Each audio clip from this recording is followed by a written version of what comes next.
Sebelum kita mulai untuk kegiatan pembelajaran hari ini, kita awali dulu dengan membaca basmalah bersama-sama. Bismillahirrahmanirrahim. Rabbi shrah li sadri wa yassir li amri wahlul 'uqdatam min lisani yafqahu qawli. Amin. Semoga kegiatan pembelajaran hari ini berjalan lancar, kemudian diberi kemudahan dan tentunya mendatangkan manfaat buat ustadzah sendiri dan kalian tentunya. Gitu, nggih. Kita lanjutkan untuk kegiatan pembelajaran hari ini. Bisa kalian buka modulnya halaman 130 kalau tidak salah. Coba dilihat dulu 130. Sudah ketemu? Modulnya sudah siap, nggih? Sama alat tulis ya, barangkali nanti ada beberapa hal yang perlu kalian tambahkan atau perlu kalian catat. Sampun nggih? Halaman 130. Sudah ketemu? 128, maaf. Salah. 128. Sampun nggih? Sudah ketemu? Yang akan kita pelajari hari ini yaitu tentang formulir gitu ya. Tentunya hal yang tidak asing lagi buat kalian nggih, apalagi ini masa-masa pendaftaran siswa baru. Nah, mungkin kemarin sudah ada yang praktik secara langsung mengisi formulir ketika mendaftarkan di SMP yang mau dituju, bisa ke SMP PK, mungkin di pondok atau di SMP-SMP yang lain itu. Untuk mengawali atau untuk mendaftar itu biasanya diberi formulir untuk diisi, ya, itu ya.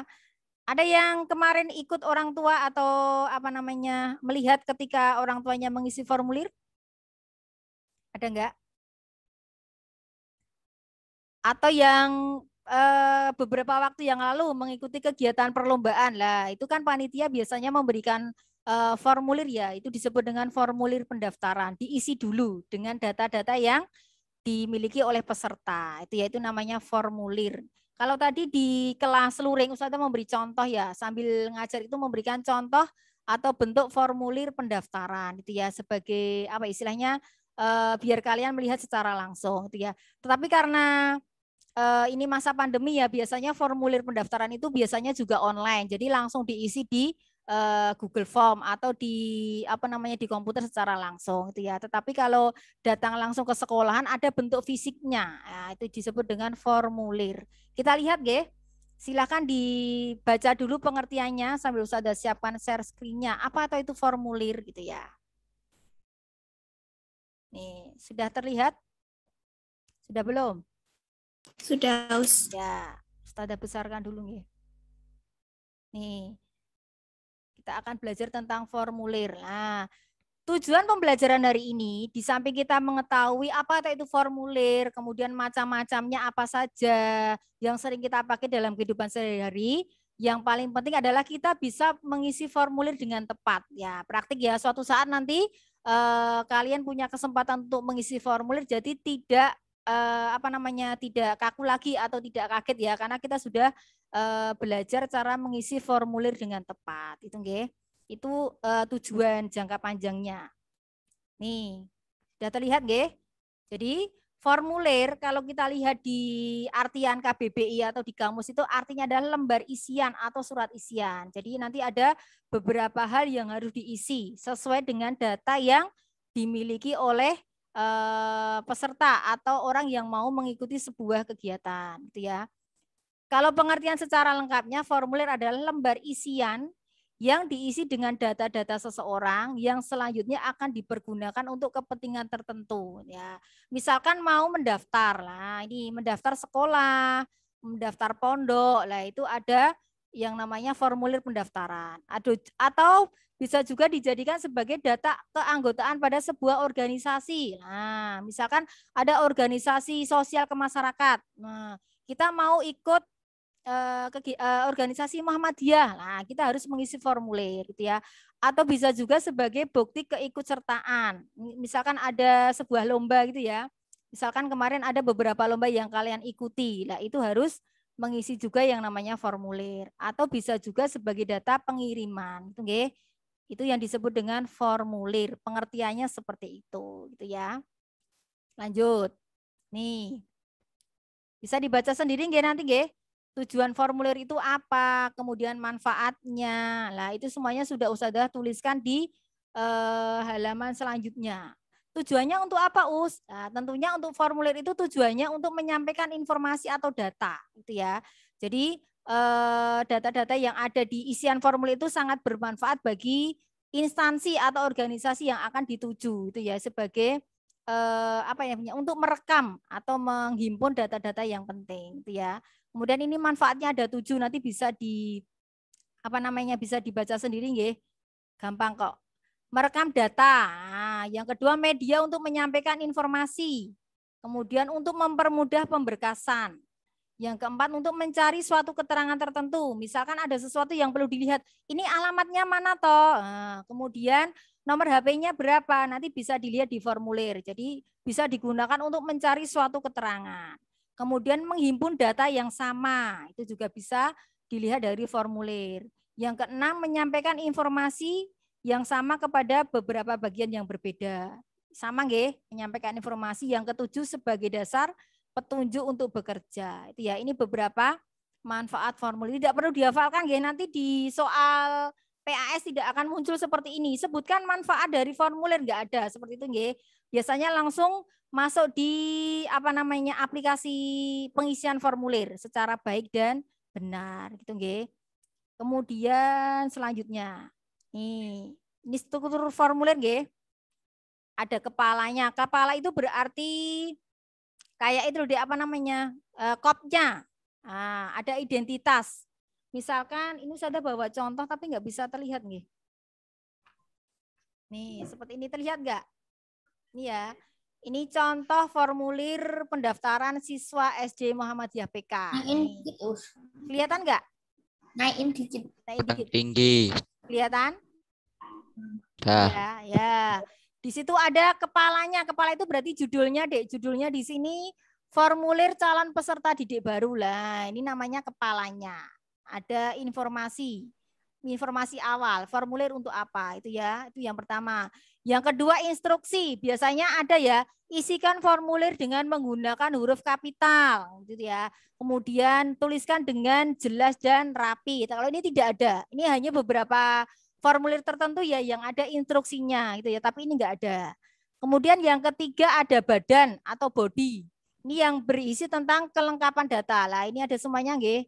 Dimulai dari nama, tempat tanggal lahir, alamat, kemudian jenis kelamin gitu ya. Ini namanya body atau badan. Semua hal atau semua data yang ada di formulir ini ya. Kemudian yang terakhir itu ada penutup. Nah, ini di bawah itu biasanya ada tanda tangan sama tanggal penulisan formulir itu ya. Kalau ini tidak ada itu ya. Itu yang umum yang formulir. Suaranya siapa ini? Ada yang nangis. Siapa ini? Selingan ya, iklan-iklan. Jadi ada ya. Jadi struktur formulir secara umum itu ada 4 bagian ya. Ada kepalanya, ada instruksinya, kemudian ada badannya, dan terakhir ada penutup gitu ya. Penutup itu di bawah. Biasanya ada tanda tangan dan nama lengkap yang mengisi formulir itu ya. Nanti bisa dilihat ya. Yang kemarin mendaftar di SMPPK apakah ada seperti itu. Nanti bisa dilihat atau di pondok atau di SMP yang lainnya yang kemarin. Lanjut nggih. Nih. Ini petunjuk secara umumnya ada 4. Yang pertama, formulir harus diisi dengan data yang sebenarnya. Lah, kalau kita mengisi formulir karena itu data yang penting, maka acuannya adalah data yang kita miliki. Misalkan nama, kemudian nama orang tua, tempat tanggal lahir itu harus sesuai dengan akte kelahiran. Itu ya berarti data yang bisa dipertanggungjawabkan. Kemudian ada alamat rumah, itu berarti harus sesuai dengan KK atau kartu keluarga, dan data-data lain yang memang benar-benar bisa dipertanggungjawabkan kebenarannya. Itu nggih. Jadi tidak boleh asal mengisi. Jadi harus sesuai dengan data yang kalian miliki yang sebenar-benarnya itu ya. Yang kedua, pengisian harus jelas, lengkap dan benar itu ya. Jadi diisi dengan sejelas-jelasnya, selengkap-lengkapnya, dan tentu saja benar sesuai dengan data yang ada. Kemudian yang nomor 3, gunakan huruf yang jelas. Artinya apa toh? Nah, huruf yang jelas ini bisa menggunakan huruf kapital semuanya. Kalau enggak ya dengan huruf yang tidak kapital tetapi huruf yang lepas itu Dek, tetapi dengan tulisan yang bisa dibaca. Jadi jangan sampai tulisannya itu tidak rapi sehingga menyulitkan orang yang membaca.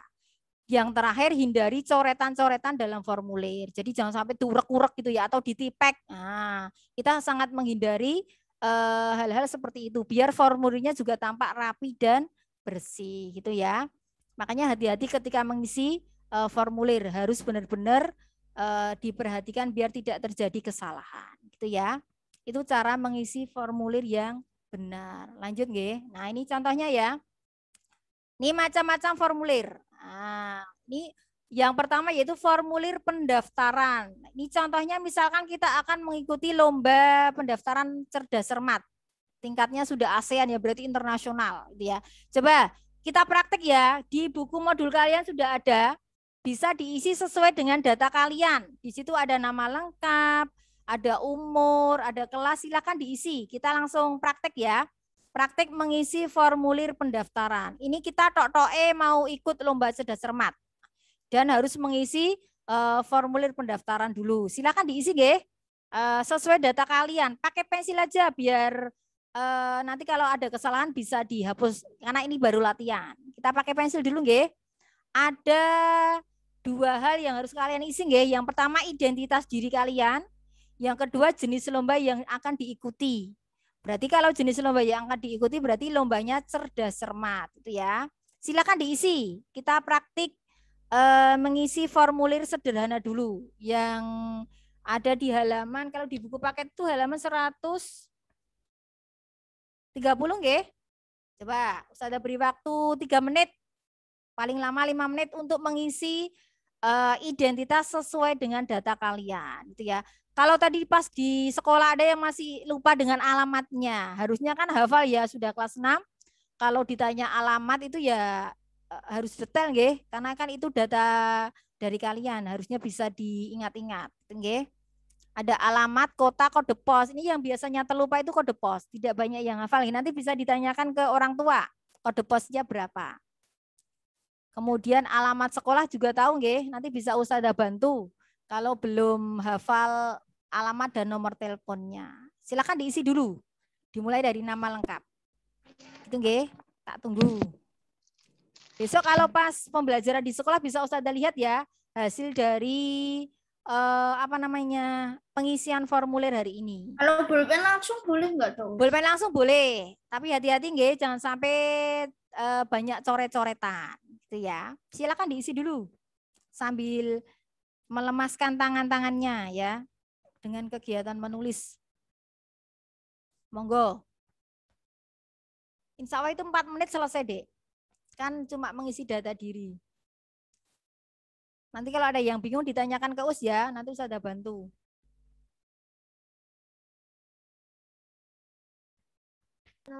Nomor telepon rumah itu apa ya? Nomor telepon rumah itu berarti telepon yang biasa dipakai di rumah itu loh, Dek, yang bukan HP loh ya. Telepon rumah yang apa itu namanya? Telepon kabel. Ada nggak? Kalau nggak ada berarti di garis strip 1 gitu aja kalau nggak ada nomor telepon rumah. Karena kan kita pakainya kebanyakan HP ya, jarang yang telepon rumah. Disoret saja ya, kalau tidak punya telepon rumah berarti dikasih tanda strip gitu. Alamat sekolah ada yang tahu? Di map kalian ketika kemarin mengambil PTS itu ada ya. Jalan ditulis lengkap ya, jalan jangan disingkat nggih, jalan ya jalan, ditulis jalan. Jalan Dr. Muwardi nomor ya tulisannya bukan nomor ya, nomor 24. Itu alamat sekolah kita. Kemudian teleponnya 0271 712158 gitu ya. Nanti bisa dilihat di identitas di map yang kemarin digunakan untuk ngambil PTS itu udah ada di depannya. Di sini tertera nomor kartu pelajar ya, tidak ada nggih, karena kalian belum punya kartu pelajar berarti dicoret saja. Nggak usah diisi karena memang nggak punya ya nggak usah diisi. Nanti kalau diisi malah datanya tidak asli nggih. Data fiktif itu namanya. Tulisannya yang rapi nggih. Kita belajar seakan-akan benar-benar mengisi formulir yang sebenarnya.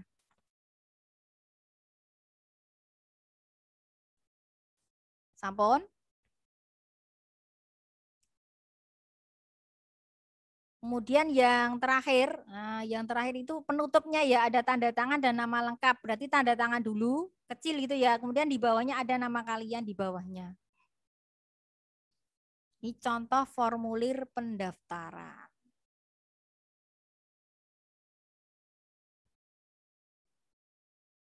Ada yang sudah selesai? Bisa dilihatkan ke US? Alamat sekolahnya apa Ustadz di US? Jalan Dr. Muwardi nomor 24.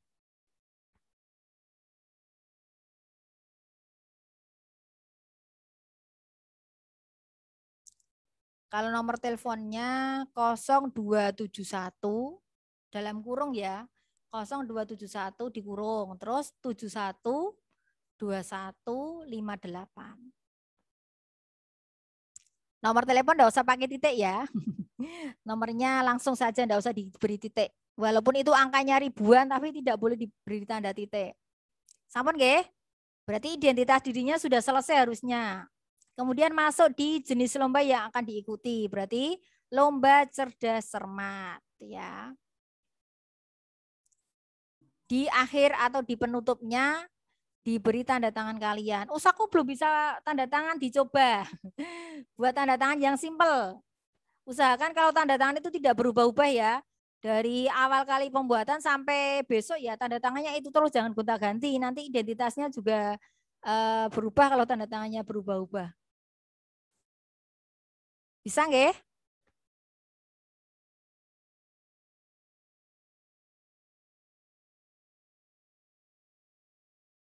Sudah? Ada yang sudah bisa dilihatkan di Zoom-nya, diginikan. Oh, sini sudah selesai gitu.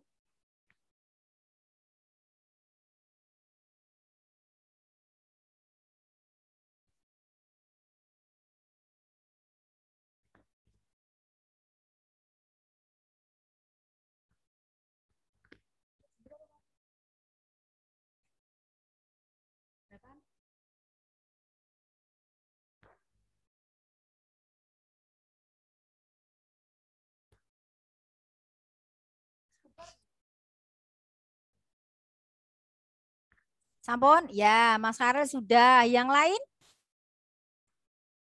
Udah, tapi itu kode posnya belum tahu. Ya, kode posnya bisa dikosongi dulu nggih, nanti bisa ditanyakan ke Mamah ya, diingat-ingat. Kalau saya itu kode posnya 57556 itu daerah Bagi, itu 57556. Tak ingat-ingat terus deh, karena itu penting nanti kalau mengisi formulir itu mesti ada ditanyakan kode pos itu ya. Sampun nggih? Bisa semuanya nggih untuk mengisi formulir pendaftaran. Itu ya. Sampun? Kita lanjut ke contoh formulir yang lain ya, atau macam formulir yang lain. Yang kedua, formulir yang kedua yaitu daftar riwayat hidup. Bisa kalian lihat di modul kalian nggih. Kalau daftar riwayat hidup isiannya lebih banyak daripada formulir pendaftaran ya. Bisa dibaca dulu nggih pengertiannya ya, digunakan untuk apa? Ustazah jelaskan. Kalau daftar riwayat hidup itu formulir yang digunakan ketika kita akan melamar pekerjaan. Jadi misalkan kita sudah lulus sekolah, mau melamar ke institusi atau misalkan mau melamar di perusahaan, harus menyertakan formulir yang disebut dengan daftar riwayat hidup itu ya. Bisa kalian lihat nggih, isiannya juga lebih banyak karena daftar riwayat hidup ini bisa digunakan sebagai acuan ya sebuah perusahaan atau institusi untuk menerima atau sebagai bahan pertimbangan karena di situ tertera beberapa hal yang berkaitan dengan si calon pelamar pekerja itu ya, ada identitas, kemudian ada riwayat pendidikan, ada riwayat berorganisasi, kemudian ada prestasi, kemudian ada juga pengalaman pernah bekerja di mana lah. Kalau diisikan secara lengkap dan komplit tentunya akan menjadi poin tersendiri bagi si pelamar pekerja tersebut. Kan bisa menjadi data ya bagi perusahaan untuk bahan pertimbangan. Oh, ternyata yang mau melamar pekerjaan di suatu perusahaan ini punya prestasi yang luar biasa lah, dibuktikan dengan sertifikat-sertifikat yang ada atau surat keterangan yang ada itu nanti menjadi bahan pertimbangan untuk diterima atau tidak. Kemudian ada riwayat pendidikannya. Pernah kuliah di luar negeri misalkan, S1, S2, S3-nya di luar negeri. Lah, itu bisa dituliskan di situ. Ada juga riwayat pernah bekerja. Jadi kan punya pengalaman. Biasanya kalau melamar di suatu perusahaan atau di sebuah institusi itu dilihat juga pengalaman bekerjanya. Pernah bekerja atau belum? Itu nggih. Tentunya kalau sudah punya pengalaman bekerja, punya wawasan juga nggih. Jadi bisa menjadi bahan pertimbangan untuk diterima atau tidak. Itu ya, itu disebut dengan daftar riwayat hidup. Isiannya juga lebih banyak. Bisa kalian lihat di modul kalian nggih. 130 berapa ini? Yang ada daftar riwayat hidup 100 berapa, Dek? 130 ya? Sebentar. 131. 131 ya. Itu contoh daftar riwayat hidup nggih. Ada data pribadi, ada data orang tua, kemudian ada riwayat pendidikan, pengalaman berorganisasi, prestasinya apa saja, kemudian keterampilan yang dimiliki apa, dan yang terakhir pengalaman pekerjaan. Itu nggih, datanya lebih banyak. Kemudian di bawahnya ada tempat penulisan dan tanda tangan serta nama lengkap si pelamar pekerjaan. Itu nggih. Coba sebelum saya akhiri karena masih ada 5 menit nggih, kalian lihat halaman 137. Nah, kita langsung lihat ilustrasi atau narasi yang berkaitan dengan daftar riwayat hidup. Ini pengalaman ya, kemarin ketika PAS atau penilaian akhir semester, di Romawi terakhir itu ada ilustrasi atau narasi.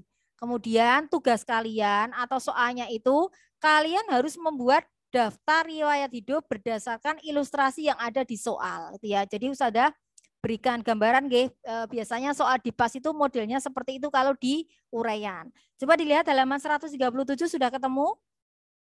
Sampun? Sudah nggih? Di situ ada ilustrasi sampai panjang sekali. Nah, nanti ilustrasi ini kalian isikan di daftar riwayat hidup yang ada di halaman yang sebelumnya tadi. Datanya semuanya ada di situ, lengkap sekali. Nah, kita coba nggih, dari yang pertama dulu, berarti data pribadi dulu. Sambil melihat bisa dibuka lagi yang halaman 131 tadi. Ini ya, ada data pribadi. Semuanya ada di ilustrasi atau narasi yang ada di halaman 137 itu ya. Nanti tugas rumahnya itu kalian menuliskan daftar riwayat hidup berdasarkan ilustrasi yang sudah Ustazah buat di halaman 137 itu ya. Bisa nggih? Semuanya ada di situ walaupun tidak Ustazah tuliskan secara langsung ya, tetapi dalam bentuk ilustrasi. Coba ada yang bisa menyebutkan tempat tanggal lahirnya ini di mana? Ada yang tahu? Di situ tidak usah tuliskan secara jelas ya, tetapi dalam bentuk ilustrasi. Ada yang tahu, Dek? Kalau untuk tahunya Jogja di mana? Tahunya kalau dia lahirnya di Jogja, ada ilustrasinya ya. Ilustrasinya apa itu, Dek? Gudeg. Ya, saya lahir di kota yang mendapat julukan kota gudeg. Berarti harus sudah langsung paham ya. Oh iya, berarti lahirnya di Yogyakarta. Kalau tanggalnya berapa? Di sini juga tidak ada tanggalnya, cuma ilustrasi. Tanggalnya tanggal berapa? Yogyakarta sudah benar, kemudian tanggalnya berapa? 28 Oktober. Ya, tepat pada saat perayaan Hari Sumpah Pemuda, berarti 28 Oktober. Kalau tahunnya sudah tertera, itu ya. Untuk agama, hobi juga sudah ada semuanya di situ, tetapi tidak usah dijelaskan secara langsung detail itu ya. Agama saya Islam enggak, tetapi ada ilustrasinya. Nanti silakan dipahami. Kemudian dituliskan sesuai dengan data yang ada di situ di halaman 131 itu ya. Besok hari Selasa ketika tatap muka Ustazah cek nggih daftar riwayat hidup yang sudah kalian isi sesuai dengan data yang ada. Itu ya besok di bawah nggih. Itu untuk hari ini. Ada 2 formulir yang kita pelajari ya, ada formulir pendaftaran dan yang satu lagi daftar riwayat hidup. Besok kita lanjutkan, masih ada 3 macam formulir yang lain. Gitu ya. Ada pertanyaan dulu sebelum kita akhiri untuk pembelajaran hari ini? Ada tidak? Jelas nggih? Itu yang tentang apa? Gimana? Tentang daftar riwayat hidup ditulis di halaman 131 atau kertas sendiri, Ustaz? Kalau mau ditulis di kertas juga nggak apa-apa. Berarti harus nulis secara urut seperti yang ada di halaman 131. Tetapi Ya, kalau mau mengisi di halaman 131 juga tidak apa-apa gitu ya. Itu contoh panduannya ada di situ kan, itu masih kosong. Bisa kamu isi dengan yang ada di halaman 137 gitu ya. Gitu nggih Mas Karel. Ada lagi yang mau bertanya? Harapannya besok kalau kalian disuruh untuk mengisi formulir sudah tidak kaku lagi ya, karena sudah belajar, sudah mencoba juga, biar ada pengalaman belajar atau pengalaman praktik menulis formulir. Gitu nggih. Kalau tidak ada pertanyaan berarti sudah cukupkan sekian. Mohon maaf jika masih ada kekurangan. Kita bertemu kembali besok hari Selasa nggih di sekolah. Jangan lupa lanjutan ceritanya nanti bisa dilanjutkan lagi bagi yang belum selesai, dibuat sekeren mungkin gitu ya, nanti akan ceritanya menjadi itu berapa paragraf, Ustaz? kalau berapa paragrafnya tidak ada ketentuan guys, silakan berkreasi sepanjang-panjangnya. Tadi kalau yang dikumpulkan di US ada beberapa nggih, ada yang 5 paragraf, ada yang 4 paragraf, ada yang 6 paragraf gitu ya, sesuai dengan jalan ceritanya gitu nggih. Nanti bisa dilanjutkan kembali. Besok sudah siap dan bisa dikumpulkan ke US gitu nggih. Terima kasih atas perhatiannya. Ustazah ucapkan mohon maaf ya kalau ada kesalahan. Kita akhiri dengan membaca hamdalah bersama-sama. Alhamdulillahirrahmanirrahim. Kita bertemu lagi besok nggih. Assalamualaikum warahmatullahi wabarakatuh. Waalaikumsalam warahmatullahi wabarakatuh.